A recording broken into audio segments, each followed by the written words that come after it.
Hi friends, welcome back to my channel சமையல் with அனு.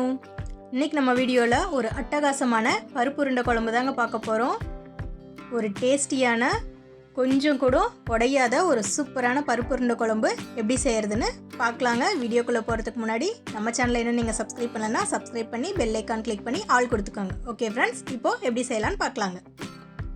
ஒரு பவுலில் 1 கப் அளவுக்கு கடலைப்பருப்பு எடுத்துருக்கேங்க. கூடவே 1 கப் அளவுக்கு துவரம்பருப்பு, கூடவே 2 வரமிளகா.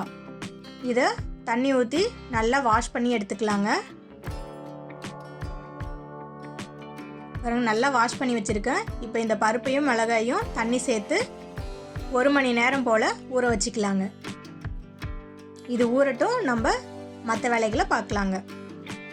ஒரு மிக்ஸி ஜாரில் 1 கப் அளவுக்கு துருவின தேங்காய் சேர்த்துருக்கேங்க. இது கூடவே 1 டேபிள் ஸ்பூன் பொட்டுக்கடலை,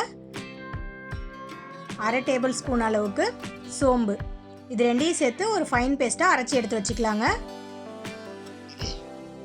ஒரு பேனில் 4 டேபிள் ஸ்பூன் ஆயில் சேர்த்துருக்கேங்க. ஆயில் நல்லா ஹீட் ஆகிடுச்சு. இப்போ தாளிச்சிக்கலாம். கடுகு ஒரு 1/4 ஸ்பூன் அளவுக்கு சேர்த்துக்கலாங்க. இது கூடவே கொஞ்சம் 1 பிஞ்ச் அளவுக்கு சீரகம், 1 பிஞ்ச் அளவுக்கு வெந்தயம், இது எல்லாத்தையும் சேர்த்து நல்லா பொரிய விடலாங்க. இது கூடவே 1 கொத்து அளவுக்கு கருவேப்பிலை சேர்த்துக்கலாங்க.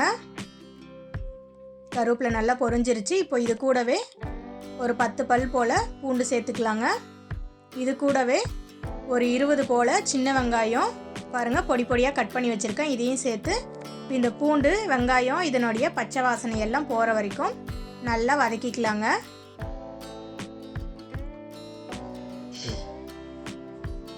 பாருங்க சூப்பராக வதங்கிருச்சு. இப்போ இது கூடவே 2 மீடியம் சைஸ் தக்காளி மிக்சியில் பேஸ்ட்டாக அரைச்சி வச்சுருக்கேன். இதையும் சேர்த்து பச்சை வாசனை போக நல்லா மிக்ஸ் பண்ணிக்கலாங்க. பாருங்கள் இப்போ தக்காளியும் நல்லா வதங்கிடுச்சு. இது கூட இப்போ ஸ்பைசஸ் சேர்த்துக்கலாங்க. பாருங்கள் 1 ஸ்பூன் மிளகாய்த்தூள், 1 ஸ்பூன் குழம்பு மிளகாய்த்தூள், 1/2 ஸ்பூன் மல்லித்தூள், 1 பிஞ்ச் அளவுக்கு மஞ்சள் தூள், இது எல்லாத்தையும் சேர்த்து இந்த ஸ்பைசஸோட பச்சை வாசனையெல்லாம் போகிற வரைக்கும் நல்லா வதக்கிக்கலாங்க. பாருங்கள் எல்லாமே நல்லா வதங்கி எண்ணெய் நல்லா பிரிஞ்சு வந்திருக்கு. சூப்பராக ரெடி ஆகிடுச்சு. இப்போ இந்த ஸ்டேஜில் நம்ம புளி கரைசல் சேர்த்துக்கலாங்க. நான் ஒரு நெல்லிக்காய் அளவுக்கு புளி எடுத்து ஊற வச்சு அதை கரைச்சி எடுத்துருக்கேன். 1/2 கப் அளவுக்கு புளி கரைசலை இதில் நம்ம சேர்த்துக்கலாங்க. இப்போ இது கூடவே தேவையான அளவு தண்ணியும் சேர்த்துக்கலாங்க. பருப்பு உருண்டை குழம்புக்கு கொஞ்சம் தண்ணி அதிகமாக தாங்க இருக்கணும். ஏன்னா இப்போ தண்ணியாக இருந்தாலும் நம்ம பருப்பு உருண்டைகளை சேர்க்கும் போது குழம்பு நல்லா திக்காயிடுங்க. அதனால் நான் ஒரு 3 டம்ளர் தண்ணி சேர்த்துருக்கேன். இது கூடவே ஒரே ஒரு 1/2 ஸ்பூன் அளவுக்கு நாட்டு சக்கரை சேர்த்துருங்க. இது டேஸ்ட்டு இன்னும் அதிகப்படுத்தி கொடுக்கும். இப்போ இது எல்லாத்தையும் ஒன்றா நல்லா மிக்ஸ் பண்ணி விட்டுடலாங்க. இப்போ குழம்பு நல்லா கொதிக்கிற வரைக்கும் மூடி வைக்கலாங்க. இப்போ இந்த சமயத்தில் பருப்பு நல்லா ஊறிடுச்சு. இதை நம்ம ஒரு மிக்ஸி ஜாருக்கு மாற்றிக்கலாம். பாருங்க ஒரு மிக்ஸி ஜாரில் மாற்றியாச்சு. இது கூடவே 1 பிஞ்ச் அளவுக்கு சோம்பு சேர்த்துக்கலாங்க. 1/2 ஸ்பூன் அளவுக்கு உப்பு சேர்த்துக்கலாங்க. இப்போ இதை நம்ம எந்த அளவுக்கு தண்ணி ஊற்றாமல் ஃபைன் பேஸ்ட்டாக அரைக்க முடியுமோ அந்த அளவுக்கு அரைச்சி எடுத்துக்கலாங்க. ஒரு 5 நிமிஷம் ஆயிடுச்சு. குழம்பும் பாருங்கள் நல்லா கொதிச்சிருச்சு. சூப்பராக குழம்பு கொதிச்சு பச்சை வாசனையெல்லாம் போயிருக்குதுங்க. பாருங்கள் குழம்பு நல்லா தண்ணியாகவே இருக்குது. இந்த பதத்துலேயே இருக்கட்டுங்க. இப்போது இது கூடவே நம்ம அரைச்சி வச்சோம்ல பேஸ்ட்டு, தேங்காய், சோம்பு, பொட்டுக்கடலை, இதை சேர்த்து நல்லா மிக்ஸ் பண்ணிக்கலாங்க.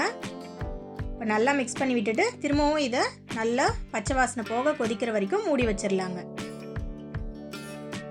இப்போது அந்த சமயத்தில் நம்ம பருப்பையும் ஒரு ஃபைன் பேஸ்ட்டாக அரைச்சி எடுத்தாச்சு. இது கூடவே பெரிய வெங்காயம், ஒரு மீடியம் சைஸ் வெங்காயம் பொடியாக கட் பண்ணி வச்சுருக்கேங்க, அதை சேர்த்துருக்கேன்.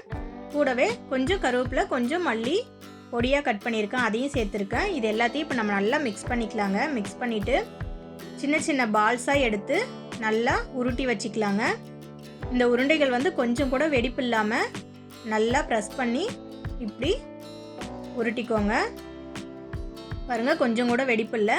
இதை இப்போ நம்ம தனியாக ஒரு தட்டில் வச்சிடலாம். இதே போல் எல்லா மாவையும் ரெடி பண்ணிக்கலாம். பாருங்கள் சூப்பராக ரெடி ஆகிடுச்சு. இது இப்படியே இருக்கட்டும். இப்போ குழம்பும் நல்லா கொதிச்சிருக்குங்க, எடுத்து பார்க்கலாம்.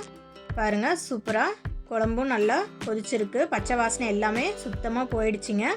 இப்போ இந்த ஸ்டேஜில் நம்ம தேவையான அளவு உப்பு இதுக்கு சேர்த்துக்கலாங்க. ஏற்கனவே பருப்புலேயும் உப்பு போட்டிருக்கோம். ஸோ இதில் நான் ஒரு அரை ஸ்பூன் மட்டும் சேர்த்துருக்கேங்க, சரியாக இருக்கும். இப்போ திரும்பவும் இதை மூடி வச்சு ஒரு 2 நிமிஷம் மட்டும் கொதிக்க விடலாங்க. பாருங்கள் இப்போ 2 நிமிஷம் ஆயிடுச்சு. குழம்பு எல்லாமே செட் ஆகிடுச்சு. அவ்வளோதாங்க. இப்போ இதில் நம்ம ரெடி பண்ணி வச்சுருக்க உருண்டைகளை ஒன்று ஒன்றா சேர்த்துக்கலாங்க. பாருங்கள் இந்த மாதிரி அழுங்காமல் உடையாமல் மெதுவாக ஒவ்வொரு உருண்டைகளாக இதில் சேர்த்துக்கோங்க.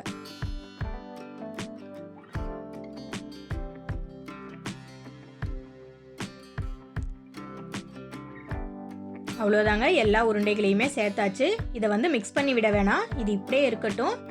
ஒரு 2 நிமிஷம் மூடி வைக்கலாம். 2 நிமிஷம் ஆயிருக்குங்க. ஓப்பன் பண்ணி பார்க்கலாம். பாருங்கள் அடிப்பக்கமாக இருக்க உருண்டைகள் வந்து முழுக்க வெந்துடுச்சு. இப்போ வந்து இதை லைட்டாக ஒரு கரண்டியால் இந்த பக்கம் திருப்பி விடலாம். மேலே இருந்த பக்கமெல்லாம் அடியில் போகிற மாதிரி திருப்பி விட்டோம்னா இந்த பக்கமும் நல்லா வெந்து வரும். பாருங்கள் எல்லாத்தையும் திருப்பியாச்சு. திரும்பவும் இதை ஒரு மூடி வச்சு மீடியம் ஃப்ளேமில் ஒரு 5 நிமிஷம் வேக விடுங்க, நல்லா வெந்துடும். அவ்வளோதாங்க, சூப்பராக வெந்துடுச்சு. அருமையான உருண்டை குழம்பும் ரெடி ஆயிடுச்சு. பாருங்கள் ஒரே ஒரு உருண்டை கூட உடையலை. அப்போ நம்ம வந்து சேர்த்த எல்லா பதமுமே சரியானதுங்க. பாருங்கள் சூப்பராக ரெடி ஆயிடுச்சு. சூடான சாதத்தோட பரிமாறினோம்னா அவ்வளோ அட்டகாசமாக இருக்குங்க. ஓகே ஃப்ரெண்ட்ஸ், இந்த வீடியோ உங்களுக்கு பிடிச்சிருந்தா கண்டிப்பாக லைக் பண்ணுங்கள், ஷேர் பண்ணுங்கள். மறக்காமல் நம்ம சமையல் வித் அனு சேனலை சப்ஸ்கிரைப் பண்ணுங்கள். ஓகே ஃப்ரெண்ட்ஸ், நெக்ஸ்ட் வீடியோவில் பார்க்கலாங்க. பாய்.